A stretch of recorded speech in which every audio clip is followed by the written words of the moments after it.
আসসালামু আলাইকুম বন্ধুরা, লেখা বিষয়ক চ্যানেলে আপনাদের সবাইকে স্বাগতম। আজকের ভিডিওর বিষয়ে বাংলা হাতের লেখা সুন্দর করা পার্ট 7। আগের পার্টে আমরা শিখেছিলাম বাক্য অনুশীলন, তবে সেই বাক্য অনুশীলন করেছিলাম বাংলা খাতায় একেবারে বড় বড় করে শব্দ লেখা।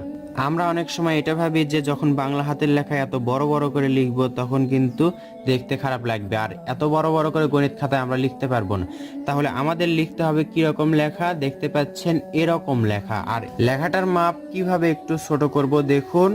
এখানে আপনারা দেখতে পাচ্ছেন এখানে একটা দাগ এবং এখানে একটা দাগ, এই দুই দাগকে যখন আমরা অর্ধেক করব তখন অর্ধেক হলো। আবার এখান থেকে এই দুই দাগকে আবার অর্ধেক করব, এত দূর দাগ পর্যন্ত আমরা স্কেল দিয়ে টানবো। বন্ধুরা, এখানে আপনারা দেখতে পাচ্ছেন সেই মাপে আমি এই মাপটা যেখানে আপনাদেরকে বোঝালাম সেই মাপ করে হালকা পেন্সিল দিয়ে, 2B পেন্সিল দিয়ে অথবা HB পেন্সিল অথবা লেখা কলম দিয়ে আমরা এইভাবে বাংলা খাতার এই দাগগুলোতে আরেকটা এক্সট্রা করে দাগ দিব। আপনারা বুঝতে পাচ্ছেন যে এখানে আমি কিরকম করে দাগ দিলাম। এখন আমরা যেরকম করে বাংলা খাতায় অনুশীলন করতাম আপনারা দেখতে পাচ্ছেন এখানে পুরোপুরি উপরের দাগ এবং নিচের দাগের সাথে মিলে মিলে বড় বড় অক্ষর করে লিখতাম। এখন আমরা কি করব, এখন এসে অক্ষরগুলো তার থেকে একটু ছোট করব। এই ছোট অক্ষরটা বাংলা খাতায় বেশ কিছুদিন অনুশীলন করে, বা প্রথমে আজকে 2-1 পৃষ্ঠা, তারপর কালকে 2-1 পৃষ্ঠা, এরকম অনুশীলন করতে করতে আমরা গণিত খাতায় সরাসরি চলে যাব। গণিত খাতায় গিয়ে তখন সরাসরি আমরা এই মাপে লিখতে পারবো, অর্থাৎ লেখাটা এই মাপে হবে, গণিত খাতায় যেরকম মাপে লেখে সবাই। তো আমরা এগুলো লাইনে একটু বাংলা লেখা লিখে দেখি কেমন লাগে দেখতে।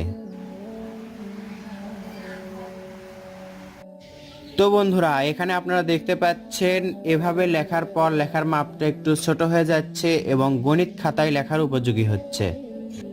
এই লেখাটি বা এরকম নিয়মে আপনি বেশ কিছুদিন বা কয়েকদিন অনুশীলন করুন, যতক্ষণ না এই লেখাটা সুন্দর হচ্ছে। বাংলা হাতের লেখা সুন্দর করার 7 পার্টে আজকের ভিডিওতে কি দেখালাম, লেখার মাপগুলো একটু ছোট করা, কিভাবে লেখার মাপটা বাংলা খাতায় ছোট করতে হবে। এরপর বাংলা হাতের লেখা সুন্দর করা পার্ট 8-এ দেখানো হবে গণিত খাতায় কিভাবে লেখা সুন্দর করতে হয়। আর বাংলা হাতের লেখা সুন্দর করার পার্ট 10-এর মধ্যেই শেষ করে দিব ইনশাল্লাহ। আর মাত্র 3টি পার্ট, আপনারা ধৈর্য সহকারে মনোযোগ দিয়ে দেখার চেষ্টা করবেন এবং অপেক্ষায় থাকবেন নতুন পার্টের আশায়। এই সুযোগে আপনারা বাংলা খাতায় এভাবে লেখা অনুশীলন করতে থাকুন। ধন্যবাদ সবাইকে। আসসালামু আলাইকুম।